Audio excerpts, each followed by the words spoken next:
היום לא היה לי כוח להכין ארוחת צהריים, אז הכנתי ארוחה מהירה בסיר אחד.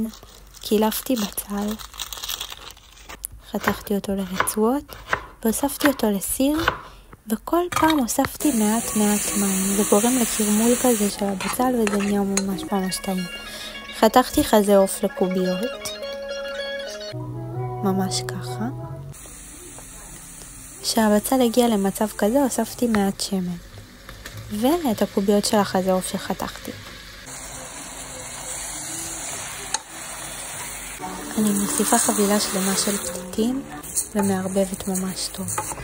ועכשיו לתבלינים. כפית תבלין גרילוף, חצי כפית פלפל שחור, כפית מלח, חצי כפית כמון, כפית אבקת שום, כפית אבקת מרק בצל וכפית מרק עוף.